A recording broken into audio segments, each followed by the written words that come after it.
Welcome back to the new AI Weekly. Doesn't have a name yet. I might just go with that, but I'm here to cover everything to do with the generative AI beat. We're talking about the news, what's happening with the workflows, and the creators who are making cool stuff. We're going to get into all of that. But first off, the biggest news that came out this past week was Adobe acquired Topaz Labs. And the announcement video, I'm not quite sure if this is official. Welcome to the family, son.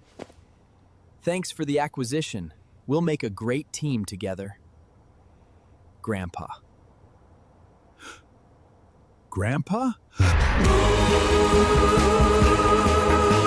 All right, now that news came out, and Theoretically Media put out here about how Adobe was saying that Topaz's services will still be available as a standalone app on the Topaz Labs website. And I, of course, had to chime in and say, yeah, until some new president or CEO gets installed that has no connection to the old Topaz and just decides that it's all going to be subscription services once again. So that's big news that came out. Another little bit of news more from the creative side of things. Fugazi Films AI. I saw this post and I wanted to make note of it because if you read the whole thing, you would find out that this dude is making an original animated film called Star Mage, and he wanted to do everything legit and above board. So he hired voice actors, union voice actors, tried to do everything right.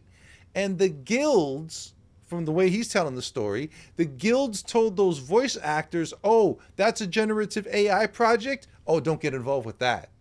And this piqued my interest because I'm like, I can't help but be stuck on the irony that the whole point of the guild is to protect the jobs. And here they are, voice actors that aren't going to have a job now because the guild told them not to do it, all on account of the tool the guy is using. I don't know. This whole thing breaks my brain. I don't get anybody how anybody can be so just closed-minded and myopic about this stuff at this stage. The Rundown AI highlighted this for me, and I saw it come across. I saw this brain GIF and I was like, what's this all about? Well, apparently what's happened is that scientists at Meta, they've got this brain to text decoder up to 61% word accuracy in terms of reading your thoughts and understanding what you're trying to type. Previously, the best reading that it could do was 8%. So that's a pretty huge improvement. I can't wait to hear more about this story. This one blew up a little bit because this guy named Ethan, he started a Kickstarter, and his whole sales pitch right here: Lego is boring, enter built.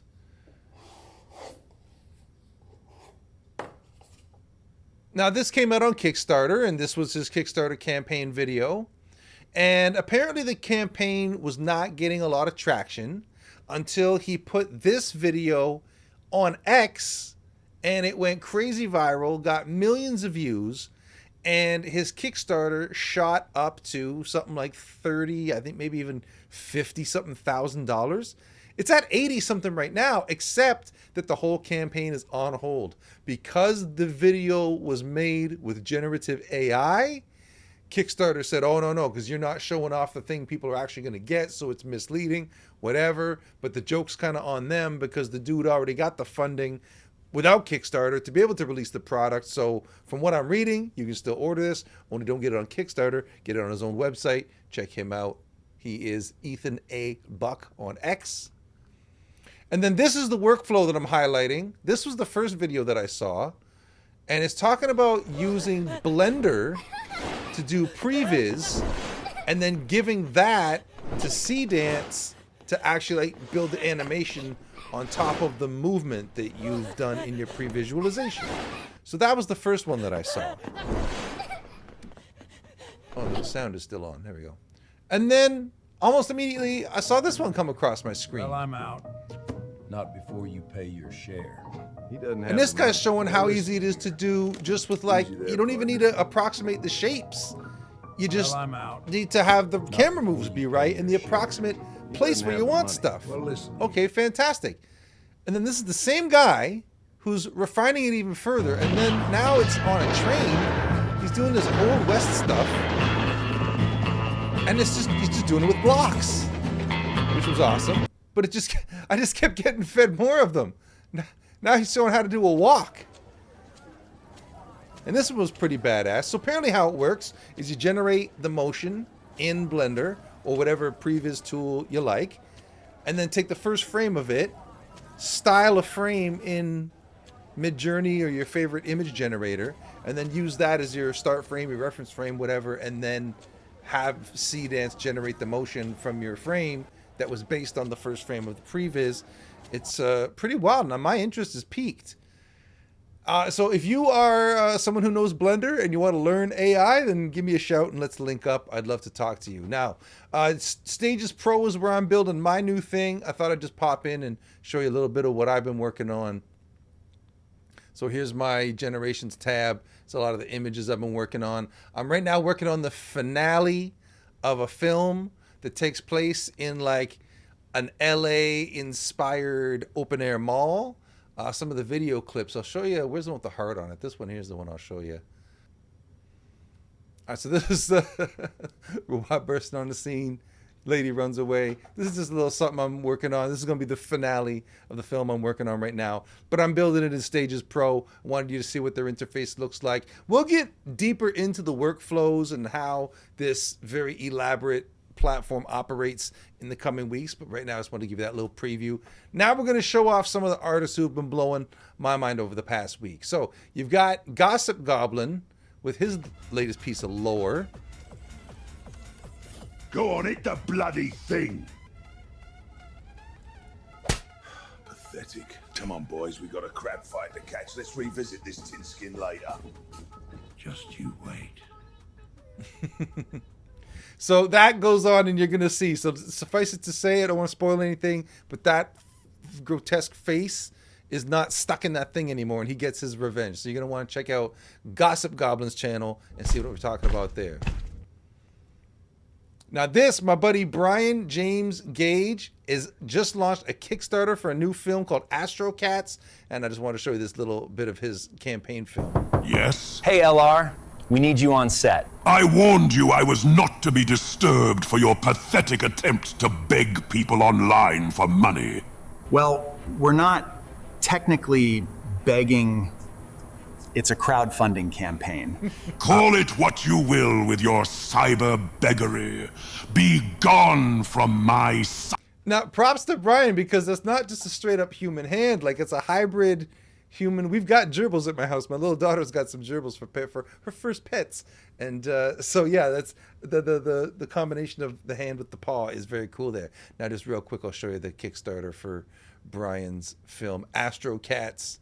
Get on over. I would already be one of these backers, except that last I looked, Canada was not a shipping option. Brian, come on, bud. Let's make this go on. I want to back your thing. Take my money and send me the trading cards. Anyways.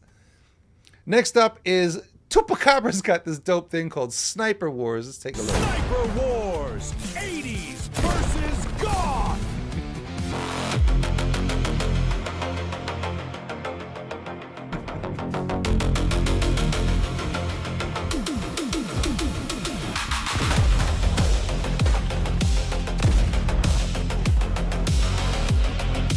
All right, Sniper Wars. Who wins? 80s versus goth. I'm not going to spoil it for you, but check out Tupacabra on X to see how it ends up. But this one I wanted to show you because if you watched last week, you saw where I was saying that, like, I get so excited at just the wildly inventive styles the people are working in the generative AI space. There's no limits, there's no rules, and a lot of times it's this kind of cutesy, kid-friendly stuff that I keep seeing, where I'm really seeing the envelope get pushed in terms of just like throwing everything out and just going wild in terms of how you build the characters, how they interact with the space. This is just a short little test, but it's just so rich with character and texture. I love it. I literally can't get enough of it. And then on over to, oh yeah. So this is Gloria. I've just made the acquaintance of Gloria. She does this little show called Pretty. And here she is showing up to the party. Now we match. Are you falling over because you are bowled over by my beauty, or have you been drinking alcohol? Tis, tis. You have to go. You are an embarrassment. Let her stay. We need something to laugh at. Fine. You can stay. Just stay away from me and my man. Oh, I'll turn the sound down for a second just to let you watch the animation, because I mean, we know that animation is one of the things that generative AI does best, but it's doing, I feel like, a particularly great job on Gloria's series, Pretty. The movement is very fluid. The way the characters interact, the sense of spacing, the compositions, the way she puts it together. It's a very, very clever show. I encourage you to watch it. The episodes you see here, this one's just under 5 minutes. Totally, totally worth a watch. I encourage you to check it out. And then we got this, just to wrap things up here. How much water does AI really use? This came from Nem Perez. Plot twist. And we're going to find out. Okay, here we go. So this is AI. This is smartphones. Cigarettes, interesting. Avocados, okay. Coffee. Almonds. Alcohol. Olive oil, okay. Oh, steel.